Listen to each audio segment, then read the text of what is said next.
You got the Fonz, you got Batman, and you got a hooker that you're going to fall in love with. What more do you need?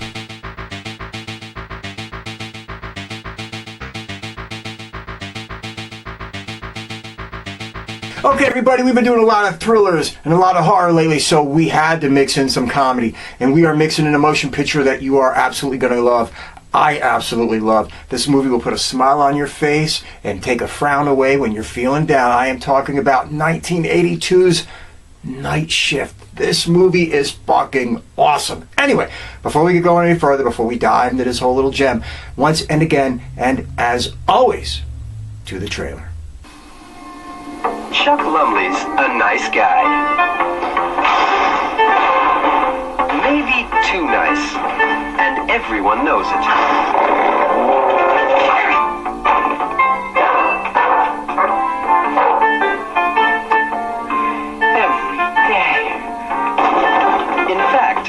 The only time he gets to rest in peace is at the office. City morgue. Enter Bill Blazejowski. Hi, I'm your new partner. A man of vision with a mouth to prove it. This is Bill. Mission in life. Make Chuck a man. We got all that space down at the morgue. All those cars, all that time at night, nobody watching us. Pimps. Are you saying we should become pimps? Yeah, brokers! You and me, buddy! We're all yours, Chuck. Together, they're going to make the day pay off all night long. Henry Winkler, Shelley Long, and Michael Keaton in Night Shift. Chuck was reluctant. There are women.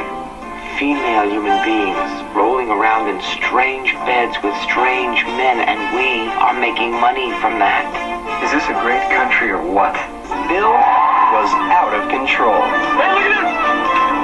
We got teenage girls! Place is full of brown in here! Hey, it starts, alright? Operation Chuck, alright? From now on, we're gonna have some fun. Anything, but keep her away, alright?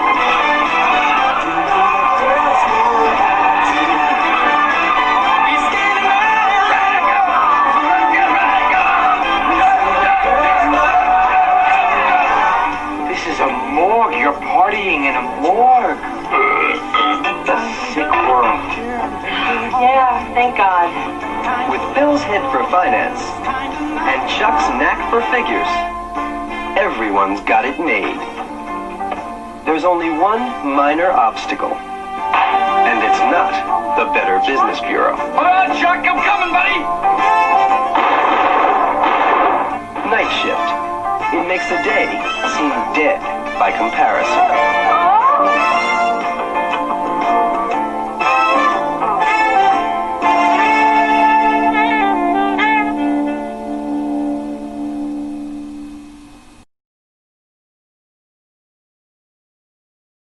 Okay, this motion picture was directed by Ron Howard. Come on, we all know Ron Howard. You know, he was Opie, he was fucking unhappy, whatever. But really his mark is and always will be as a director, and he's done some serious level shit, folks. Anyway, we're talking about he's done things like Grand Theft Auto, Apollo 13, Ransom, and Willow, and Cocoon, and Backdraft, and Angels and Demons, and A Beautiful Mind, and Cinderella Man, which kind of upsets me because he did Max Baer wrong in that. Max Baer was not that kind of guy. He was a good guy, and they took way too much poetic license with that and made him out to be a bad guy. That's all I'm saying. But other than that, career, cool, a lot of hits, a lot of great... Splash, for fuck's sake. Jesus Christ, I almost forgot about that. Anyway, Ron Howard, there you go.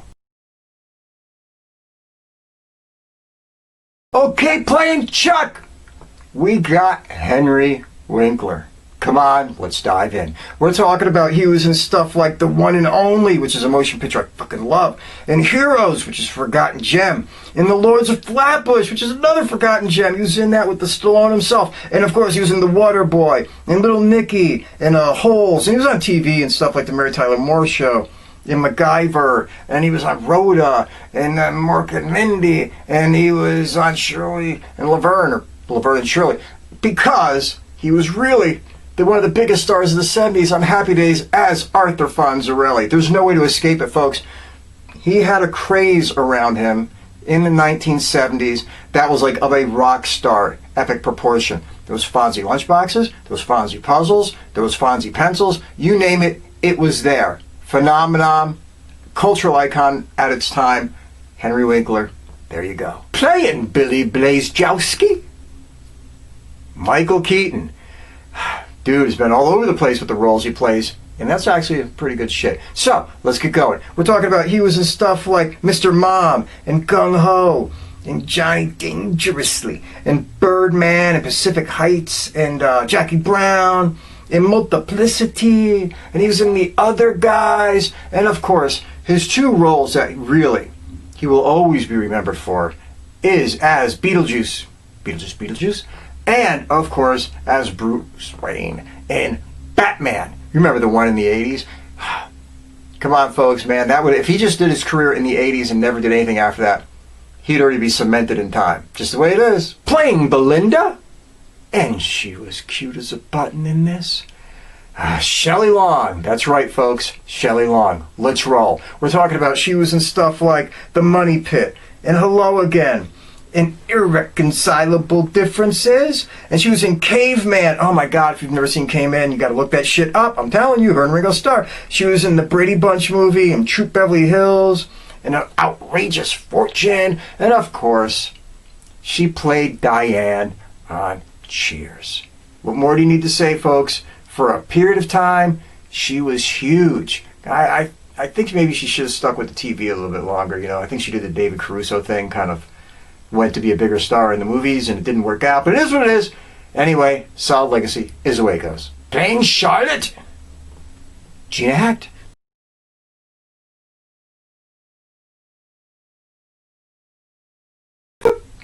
Been around, a lot of TV work.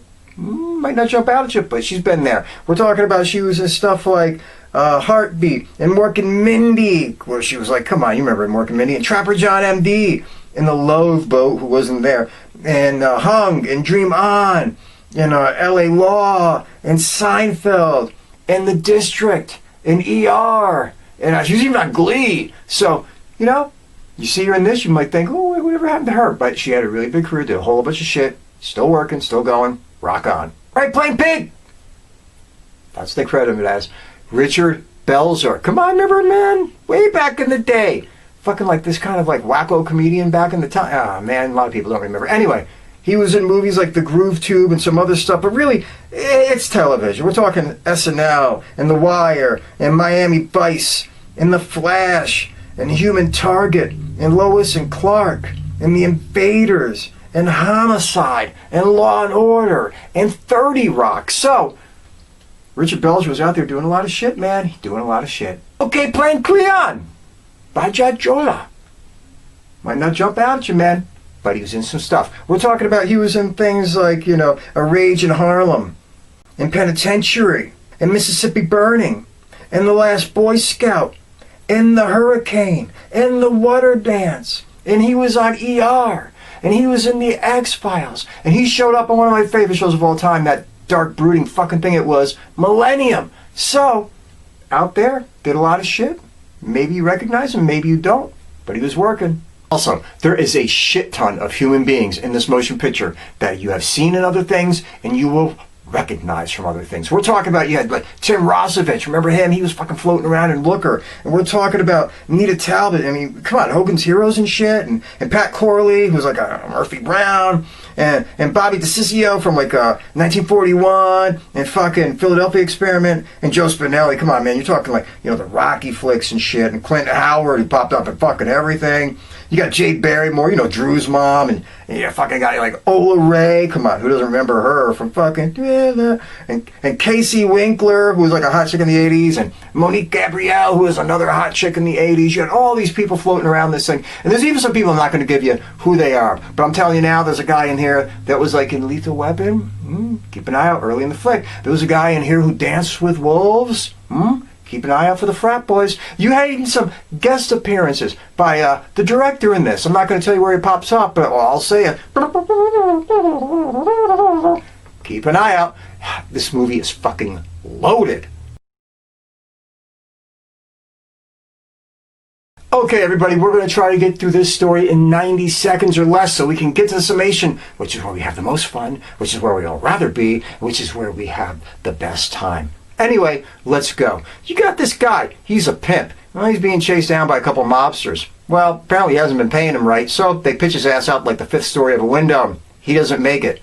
Where does his body wind up? At the local morgue. And who works at the local morgue?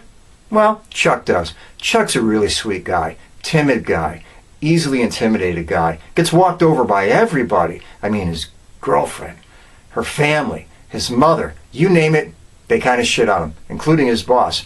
Well, he happens to be the guy working at the morgue when the body needs to be identified by this nice, almost too polite, prostitute named Belinda. She comes in, they meet, story shall follow. Anyway, Chuck gets screwed over at work. He winds up getting thrown onto the night shift after doing years of the night shift and finally making it to days. Well, he's back there again. And they give him a brand new partner. Who? Crazy man Billy Blazejowski, who is everything that Chuck is not. He's wild, he's loud, he's obnoxious. He says what's on his mind. He's in your face. He is the yin to Chuck's yang. Well, time goes on. Turns out that Chuck gets a new neighbor. Just happens to be Belinda. She's renting an apartment down the hall. Who the fuck would have thought? They become friends. One day he finds her in the elevator, all beat up. Why? Because she ain't got no pimp, and the pimps are protecting her, and she's getting her little ass kicked all over the place by these Johns and tricks. That ain't cool. That ain't nice. Billy Blazejowski himself gets an idea. These girls need protection. They need help. So we ain't going to be pimps. We're going to be love brokers and take care of these women. And that's what they basically do. And from there, hijinks ensues. You see that Chuck is a sweet guy. He's really good with the stock market and business, and he helps the girls along. You see that Billy Blazejowski is a wild man, but he's got a heart of gold, and all he wants to do is blow his money on cash and look and flash. That kind of a thing. And from there, I better stop. Because I might give you too much, but let's just say love blossoms, friendships grow, and you're going to walk out of this feeling good. Okay, everybody, let's talk about Night Shift and why Night Shift works. Night Shift is truly one of my favorite comedies, especially of its era, the early 1980s, but almost of any time. Anytime I put this motion picture in, by the end of it, I feel happier, I'm in a better mood, and I just feel good about the world. I love little twisted, little goofy, little oddball love stories, and this motion picture falls right into that. Can I go on about the directing? Of fucking course I could. It's Ron Howard. You know what you're going to get. He's a talented guy. He's a talented director. Tells a great story. Gives you a good, solid look. He does what it does. The cast in this, let's fucking face it, folks. They nail it out the park. Especially because everybody, well, not everybody, but mostly Henry Winkler and Shelley Long are playing against type. Henry Winkler, you remember him as the Fonz. All he did was play Commander Cool. You just hit the wall, the lights come on, the jukebox changes songs for you. He was the epitome of cool, the black leather jacket, the motorcycle. We remember that.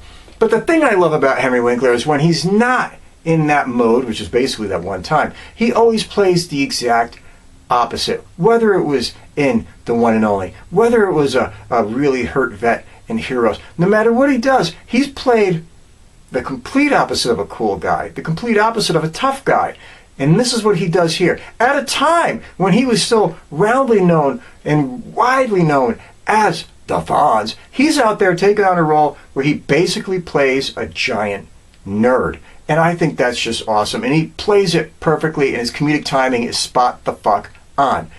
Also, you got Shelley Long. Let's face it, her whole career, she got known for, after this mostly, for playing the uppity, tight, nose in the air type of character in almost every role she did. She was that kind of like a little bit snooty, if you know what I mean. Anyway, in this, she's not. She's a hooker. She's running around in her underwear in half the movie. She's having sex with guys all over the place. She's not naked, everybody. Calm the fuck down. I don't want to break any hearts. But it's the exact opposite of what you think when you see Shelley Long. Michael Keaton, who was still very, very, very, very new on the scene at that point in time, just hit the screen like a ton of fucking bricks. I mean, it was like somebody shot him out of a cannon, a la like Robin Williams, and he just exploded onto the screen, and you had this ball of energy which works perfectly as the calm and docile foil to the Henry Winkler character of Chuck. I mean, you got one guy who's completely the straight man, and you got the other guy who's completely off the hook, and together they just make a great comic duo. It's kind of funny and a shame that they never worked together in another motion picture, actually, because they nailed it so goddamn well in this. And that's one of the things that works so much in this motion picture. This is a comedy, yes. It's a little bit of a romp, yeah. There's some boobs in it, whatever. It doesn't make a difference. What this is a relationship movie. And you got two relationships in this movie that are going to warm your heart. First off, you got the relationship of Billy Blazejowski and Chuck. And to see them, these polar opposites, come together and somehow gel and then fall apart and come back together, or whatever you want to call it, and become a real tight friendship where you can see that they really care about each other. And then to see the relationship between Chuck and Belinda. Like I said before, I'm a sucker for weirdo love stories, and this is one of them. And this is what you're going to get in this motion picture. It's an oddball, strange little pairing of this timid guy and a prostitute. And finally, you see him rise to the occasion and be the guy for her that she needs. Because there's many a times in this movie, and I don't want to give too much away, where she's waiting for him to say the right thing and waiting for him to change her life and take her away from things. And he doesn't have the balls to do it. And you get to see him progress. And, oh, I'm not going to go any further. It might wreck it. Everybody, I implore you, watch Night Shift from 1982. It's so well done, top to bottom. Even the fucking score to this thing and the soundtrack is just top notch. I mean, fucking, oh my God, I can get into it, but why go through it? I'm telling you, top to bottom, left to right, this movie is a perfect fucking winner, and it will not let you down, and it'll pick you up when you're feeling on the ground. That's all I'm going to say. Be good. Take care, look out for a stranger, help a friend, be kind to your fellow man, and above all other things, take no bullshit from nobody. Be good. See you soon.